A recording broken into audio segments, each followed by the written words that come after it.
Welcome to Accurate Sports, a father-son podcast from fans to fans on NCAA D1 men's college basketball and fatherhood and sonship. I'm your host, Curtis D. Acker, here with my color commentator and father, Mark Acker. If you're joining from YouTube, thanks for watching. And if you're listening on Spotify, we hope to get your ears ready for a good weekend of men's college hoops. Follow us on X, Instagram, TikTok, along with subscribing on YouTube under the handle Accurate B-Ball. That's ACKERATBBALL.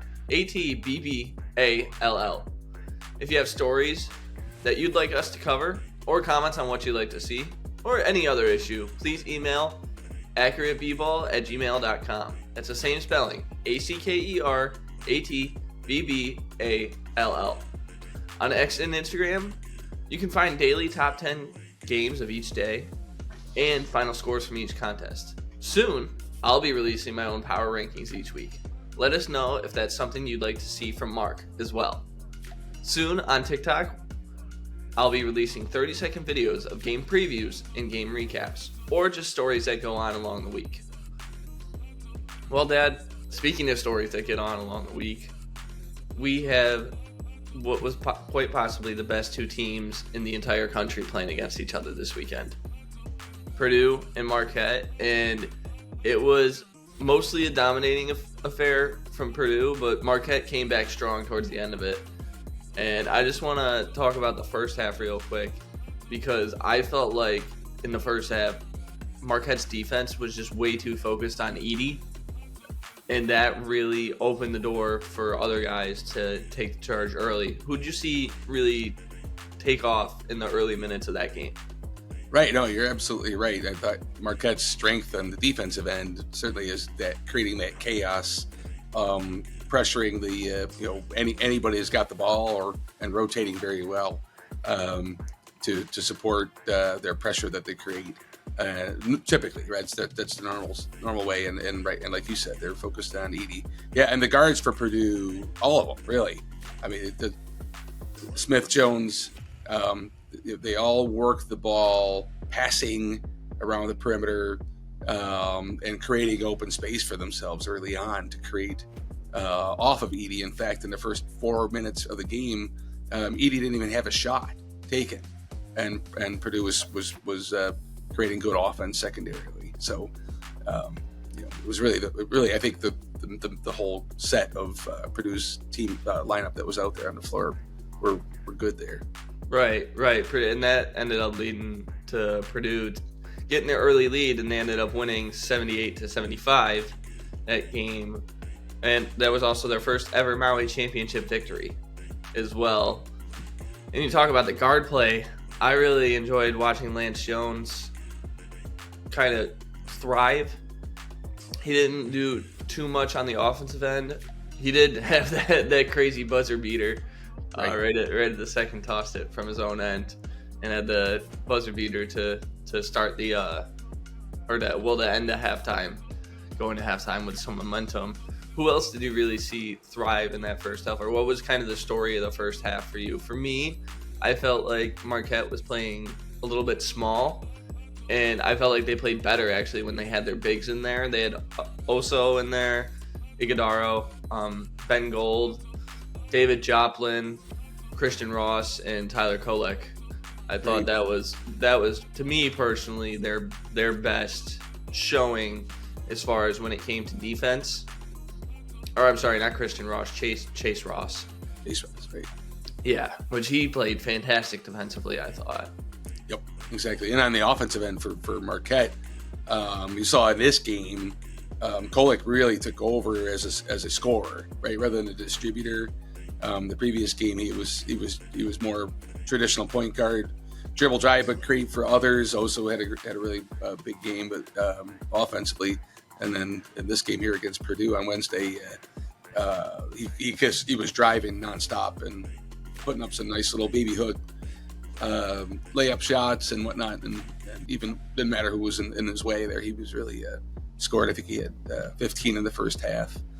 One I wanted to point out, Iguodaro, to me, one of the biggest plays of the game happened at 5:23 in the first half. So 5 minutes into the game, he got his second foul, and it was a dumb foul too, if you call it dumb foul, meaning he was just defending a guard curling back up to the top. Really didn't need to, and he reached in and got his second foul. Obviously came out of the game most of the rest of the first half, especially the scenario with Purdue with Zach Edey on the inside. You need all the big bodies you can to help defend that. So that took some of the, I think, Marquette's initial strategy away, and we saw throughout the game how Edey just got stronger and stronger and stronger, and Marquette had no answer on the inside to really defend it, partly because of that foul trouble that Iguodaro had. Yeah, Iguodaro got in trouble, and then their backup center, Ben Gold, he ended up getting in trouble as well. Yeah. Iguodaro had 2 and Gold had 3, and they had to rely on David Joplin, who's only 6'8". I say only 6'8". That's still that's a little bit undersized for a center, but it's still serviceable as a center. But when you're going against Zach Edey, who is freaking 7'4" and 300 pounds, you're gonna need guys like Iguodaro and Ben Gold to stay in there. And another thing too, I felt like, so Marquette did a really good job when they defeat number 1 seed Kansas. They did a really good job of forcing turnovers, right. And I don't think they did that much in the first half. They only did that in the second half, and that's when they started to come back a little bit. But unfortunately, it was too little, too late for them. Right, and again, first half for me, watching Purdue execute on offense, they moved the ball, pass around the perimeter so well.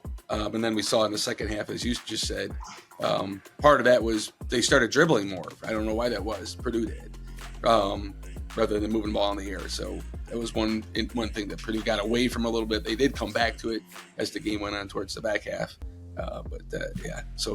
Big element of the game was how well Purdue produced. Even thinking back to last year, the end of the season in the Big Ten tournament, and then in the NCAA tournament, how their guard play was suspect. They really stepped it up to this game and showed that they had showed something extra. So hats off to them for sure. Right. And just a quick comment to end off the game is, with Marquette down 3 with just a few seconds left and 2 timeouts, why did Shaka Smart not take a timeout and draw up a play? That was very questionable to me. I mean, we were watching the game live together, and I think you heard me shouting. I was like, "You got 2 timeouts. Take one. Draw up a play." Exactly. And it just led to a Kolek. I don't want to say it was a bad 3 attempt. It was not a good three shot attempt. He was covered. Joplin was calling for it. That was the play afterwards, after they had already fouled. Right. And yeah, they just needed a better plan going into the end there. But overall, I think, as I said, this could have been the top 2 teams in the country right now. Arizona's maybe the second best team over Marquette, but Marquette beat Kansas, and then Purdue beat Marquette. So I got them 1-2 for right now. Right. I was going to add too on that last sequence there. The Marquette's 2 kind of forced 3-pointers.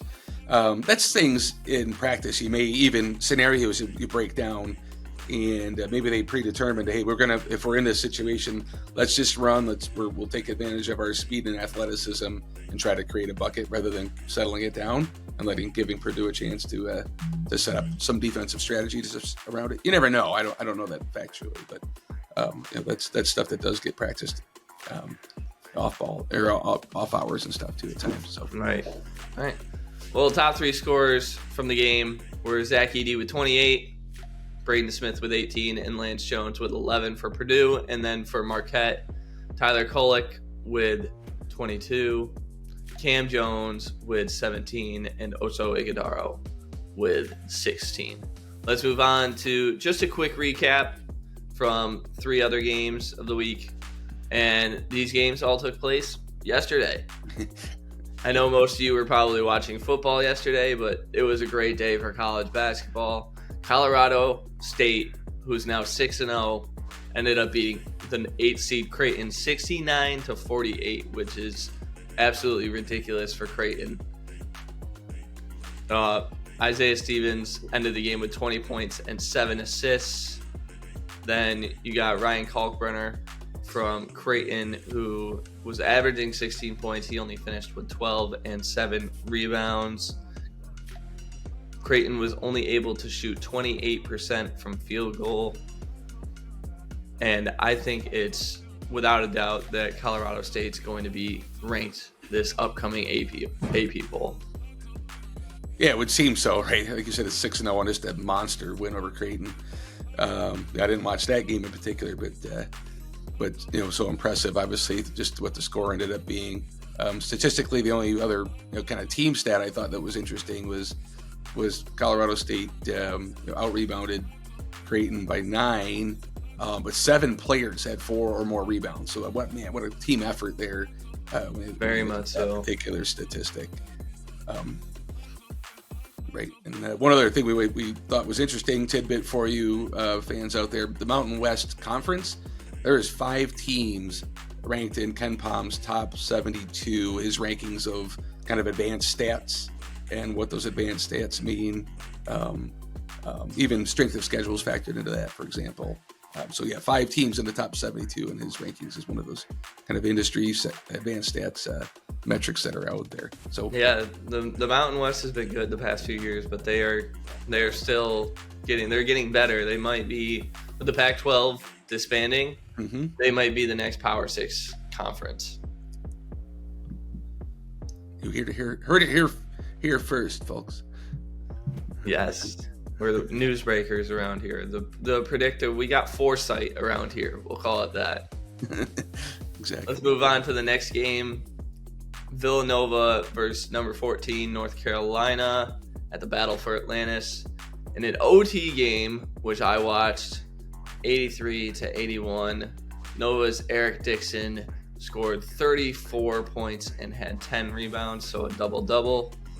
And then Armando Bacot had 18 rebounds, but was held only to 8 points after averaging 19.5 on the season. They had 3 players end up leaving the game after fouling out, and one of those players was their best player of the day, which was Harrison Ingram, with 20 points throughout his span on the court. I think the impact here, Dad, is Villanova back in the top 25 after this win?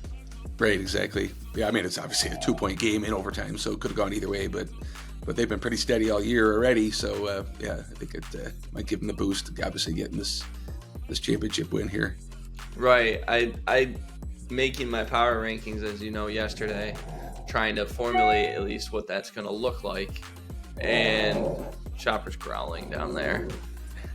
And from what I can say about my power rankings was that I categorized Villanova in that fluke loss category is where I categorize them, and you have a couple teams in there, but that's definitely where I have Villanova. And then obviously because they just beat UNC ends up going in that same place as well.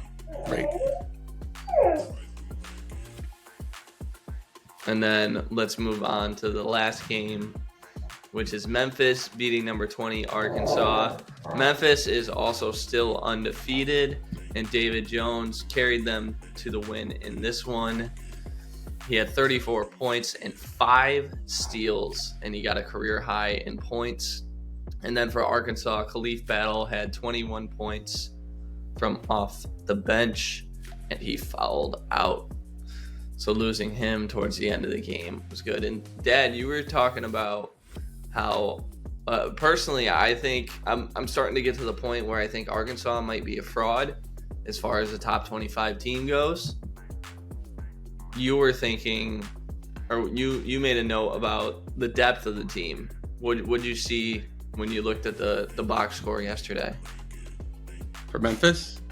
No, for Arkansas. Oh, for Arkansas. I'm sorry. Yeah, exactly. Sorry, my screen broke up there for a second. Yeah, Arkansas, I think it was 8 players saw the floor, and one of which was minimal time. So, yeah, just real 7 saw meaningful action. Essentially a 7-man rotation, which might happen with a lot of teams once you get down to March Madness time. Right. But here in November, you need to have more depth than that. Exactly, especially when you're playing in a tournament. You got your last game of a tournament, so. Right. That's a winner go home type of thing. Exactly. No injuries on the team at this moment in time, too. Right.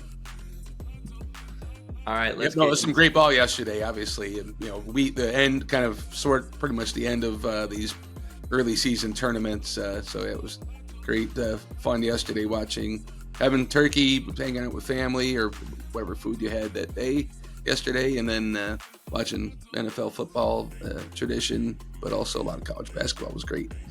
Yeah, you were getting daily updates from me on my phone, which we just started making graphics and posting the scores for each day. So that's why I said to make sure to follow us on Instagram and X as well. Those will be posted on the Instagram stories, and they will be posted on X each day. All right, let's get into our preview of the week. Yeah, more fun, right? More basketball, more preseason activity, not just run-of-the-mill games, but a little bit of conference action this week, right? Conference action or interconference action? Interconference action, excuse me, right? There is conference action this week, later in the week, but right. For right now, we're going to focus mostly on the interconference action, the ACC and SEC showdown. Right. And the first game that we've got, our ACC SEC challenge, excuse me. And the first game that we're going to break down, our in-depth game, is going to be number 10 Miami. Well, currently number 10. I think they should move up in the rankings. And number 16 Kentucky also might end up moving up, in my opinion. That's going to be Tuesday the 28th at 7:30 on ESPN. The Miami Hurricanes are currently 5-0, playing their first game on the road here in Kentucky. Most recent game was at the Bahamas Championship, where they won 19-83 on the 19th. Then 91-83, just to be clear. 91-83. I said 19, didn't I? Oops. And then Kentucky is 4-1. They will play against the Marshall Thundering Herd, who are 2-3 tonight at 7 on the SEC network. They're undefeated at home, and most recently coming off a 96-88 overtime win against St. Joseph's. Their only loss was to the current number 1 Kansas Jayhawks, who will not be the number 1 anymore after losing to Marquette. Quick head-to-head notes. Kentucky's 3-1 against Miami all time. The last time that these two teams saw each other, Dad, was in 2008. I was 10 years old when these two teams played against each other last. That's right. Yeah, I know you were looking up, hey, who was on the teams back then, and hard to come by, right? It was even so long ago. It was like, who are these guys? But no, that's right, good. Yeah. Exactly. You have Jody Meeks and Patrick Patterson, who were on Kentucky, who had good longevity NBA careers, and then Jack McClinton was Miami's best player. They didn't really have anyone on their team that was NBA noteworthy. But yeah, and quick note on that season as well, neither team was ranked at the end of the season. I think that's going to be much different this year. These are both two powerhouse teams that we're going to be playing against. So for the significance of the game, I think this is Miami's first big test against a ranked opponent. And for Kentucky, this will be a significant time for them to figure out who they are, if they're maybe one of those teams that can contend for a top 10 spot, or if they're more like a Michigan State, a top 25 team, but you're just not going to be any of the top 10 teams. Right, and they showed well earlier against Kansas. Their earlier game. I remember even going away thinking Kentucky had won it just because I was so impressed with their young guys and how well they played and not just athletic, but which I knew coming into the game, but they played really good team basketball. But and then of course Kansas ended up pulling it out at the end there. So, yeah, another good test for Kentucky here. Right. It definitely was the first big test for Kansas, and they held strong for most of the time. But Kentucky certainly played well that game. Let's look at the players to watch for Miami and Kentucky. So for Miami, it's their entire starting lineup. This team made the Final Four last season and have some of those guys back. Booga Poplar currently looks like a mid-first round pick.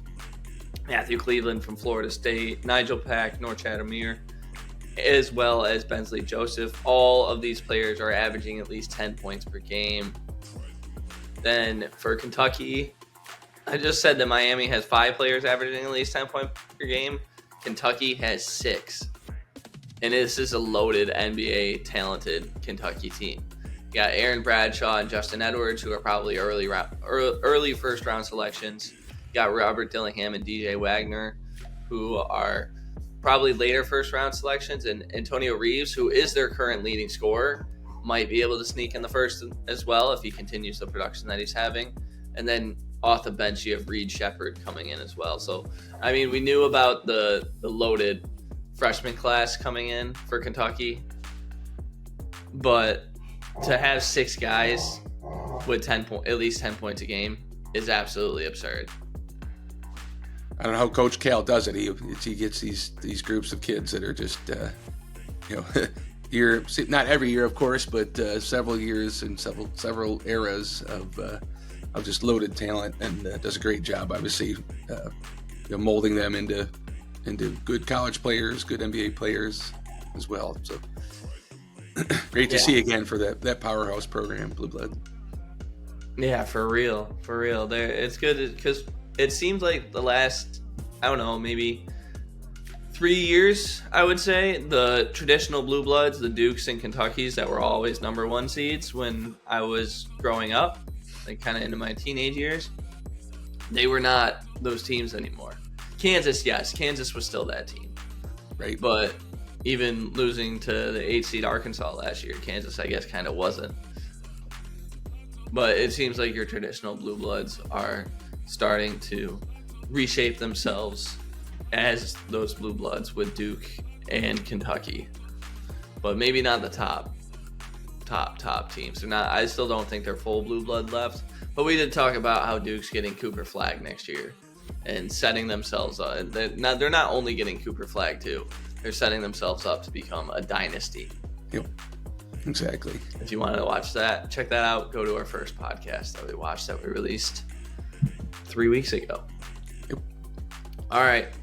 Let's move into the other games for this week. So for today, during the midday at 2 on ESPN Plus, if you have that, you can watch the Evansville Aces from the Missouri Valley Conference take on the Chattanooga Mocs from the SoCon. And you're saying, hey, these are small conferences. Why should I care about them? Well, both teams are 4-0, and Chattanooga also received 2 votes in the most recent AP poll. Now, the player to watch for Evansville, I would look at starting center Ben Hamrichis. He's got averaging 14.8 points and 1.8 blocks per game. So he's almost averaging 2 blocks a game. And he's a center, but that doesn't come from every single center that you're getting 2 blocks a game. Then I would watch for Chattanooga, the Mocs. I would watch Hunter Huff. He's a 5'10" point guard and on the preseason SoCon team. He's got averaging 16.5 points per game at this moment in time.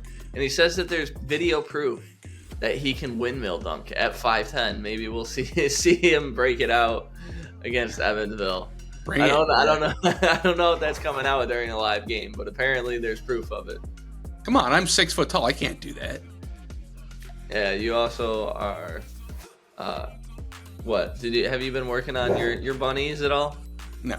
No. Not at all. All right. Maybe that's why. Maybe that's why you can't windmill dunk. Just that. I'll work on that. Yes. I gotta sharpen my slot. All right. Good. I'm just trying to get to the point where I can dunk. I've been doing a lot of push leg days just so that way I can dunk. Nice. Also being 6 foot tall. All right, let's move on. I'm working on not needing a hip replacement is what I'm working on, so that's a different story. Let's move on to number 18, Colorado, who's playing against Colorado State, who we talked about earlier. That's happening on Wednesday, the 29th at 9 o'clock on CBS Sports Network. This is the battle for the state, Dad, and Colorado's won it the last 3 times, but I don't think they're going to be taking it away. This I'm watching this game. This is going to be great. Just a good early season matchup. 2 teams that I think are interesting and to follow. Obviously, the records are great, off to a good start. And then the player stories, again, you mentioned, we talked about Colorado on our first podcast in depth pretty well. So I definitely have some interest there. Yeah. I mean, you got KJ. The best matchup is going to be Isaiah Simmons versus KJ Simpson. I'm sorry, not Simmons. Isaiah Stevens versus KJ Simpson. This is going to be a great matchup. Both guards are playing tremendous basketball to start this year, playing tremendous scoring basketball, not only assisting basketball, but scoring basketball as well. So those are the 2 most dynamic players to me that we're going to be. That's the matchup to watch. This Yeah, I'm excited to see Colorado's defense, to see if they can slow Colorado State down. That'll be, I think, it's something in the game to watch for, see how they handle their. Actually, I would say the other way around. See how Colorado State can handle Colorado's defense.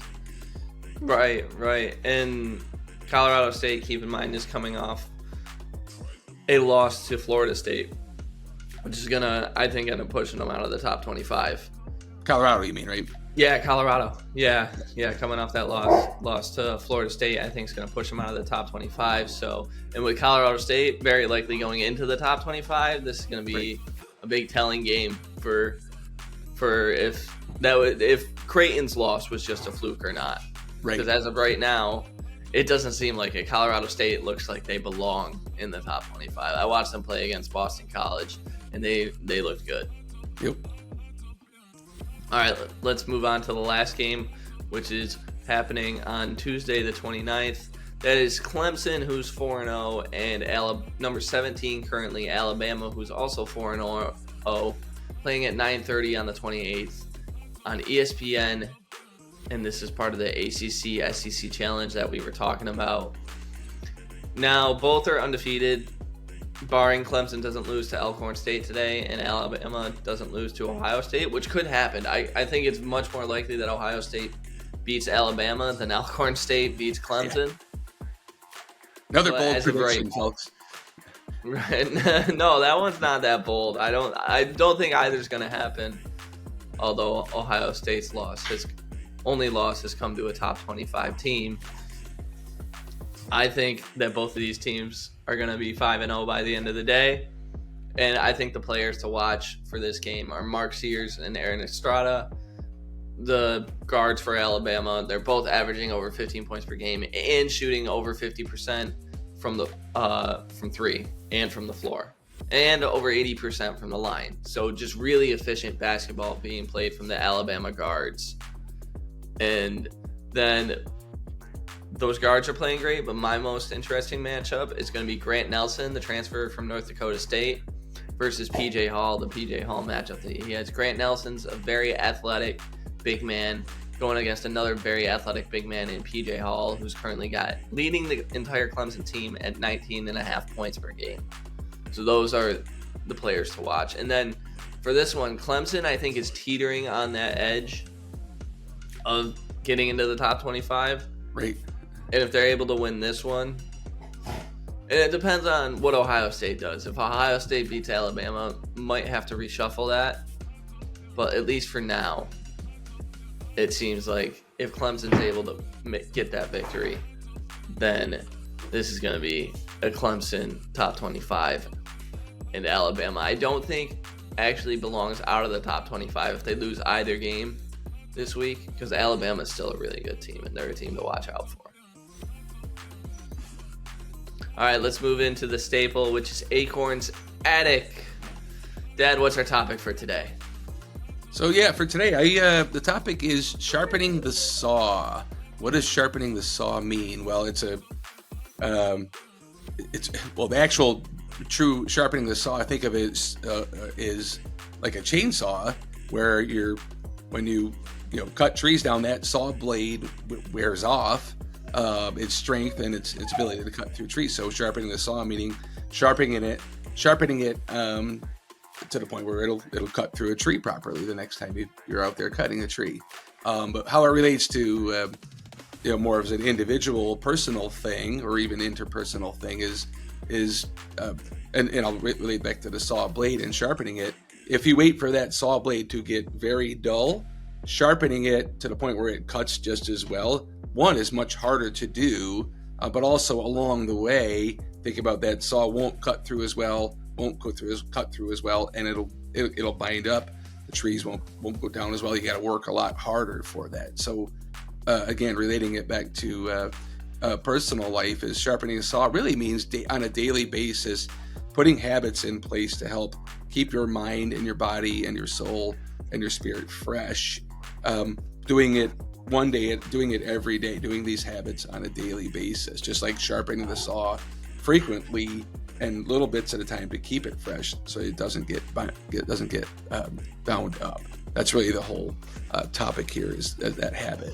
And it's actually one of the books I really like. Stephen Covey's 7 Habits of Highly Effective People. I highly recommend it for things like this. This is habit number 7, but I thought I'd talk through it a little bit here today. Curtis, do you have some Bible verses you'd like to share along this topic? Yeah. Before that, I thought Chopper was going to make an appearance here. Here he comes. Here he comes. Here's Chopper. He's in a mood right now. He's cranky because Chopper got chopped this week, everyone. Chopper got chopped. Figure it out for yourself what that actually means. But if you've ever owned a dog, you should know exactly what that means. He's 1.5 years old. It came to that time. But now let's get into the Bible verses. So yes, as I've mentioned before, being a Christian, you should be unashamed to share the word. Please share it with someone, because you never know who it can help, and make sure to have discernment about when to do it. But this is a good time to do it.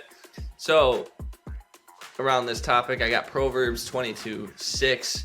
Train up a child in the way he should go. Even when he is old, he will not depart from it. That's more from a parenting perspective of sharpening someone. You sharpen your own son or daughters. Then for Proverbs 27:17, as iron sharpens iron, so one person sharpens one another. So keep in mind, as you're sharpening yourself, build yourself around people that also are building themselves in good habits, because that will help you build off one another.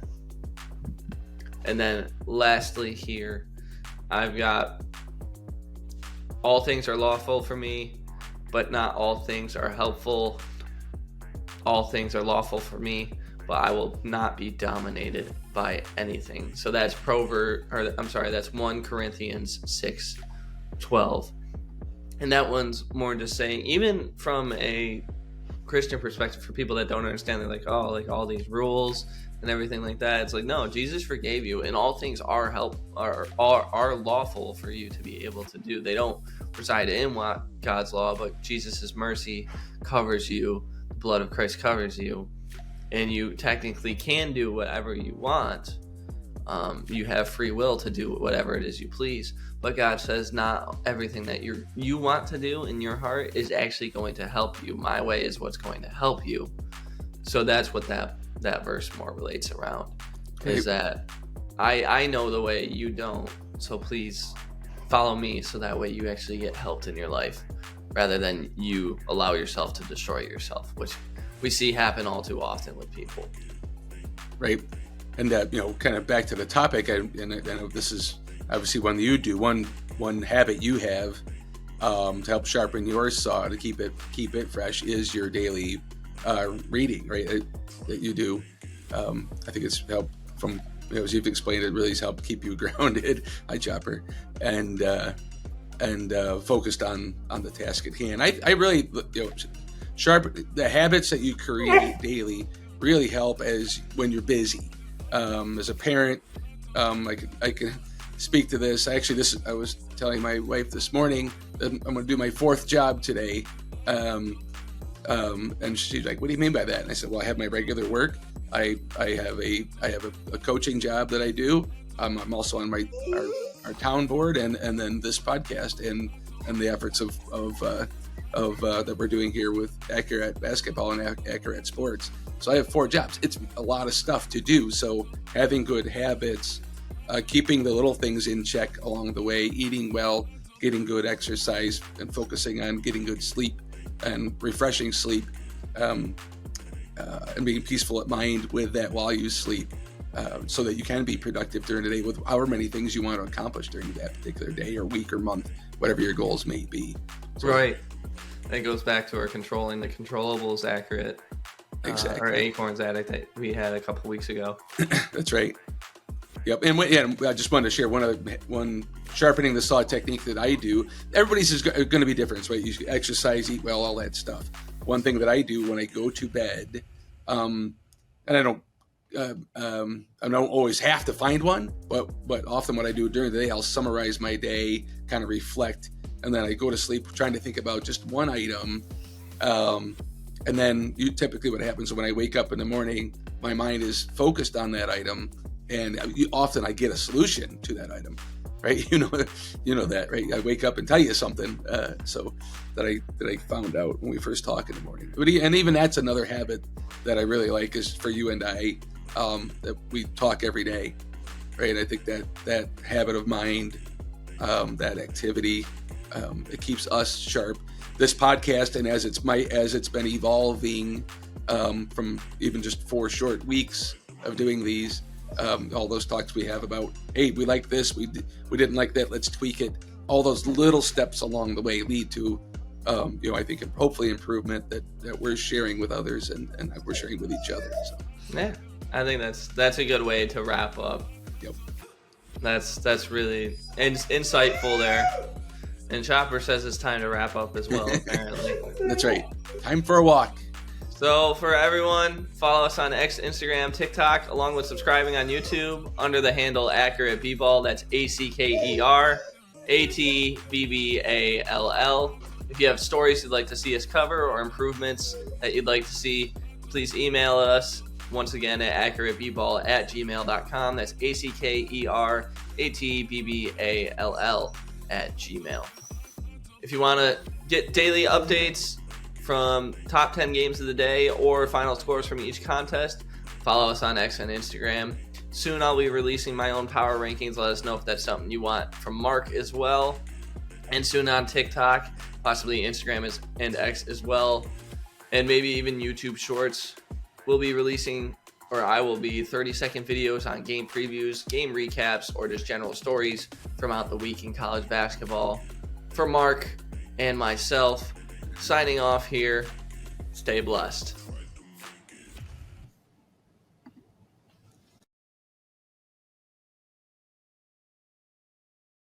Wait, before you go, just wanted to thank you once again for watching. You can follow me on Twitter at Curtis Acker. You can follow me on Instagram under @Curtis_D_Acker.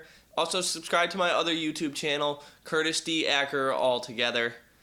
Once again, wanted to thank you for watching, and God bless you.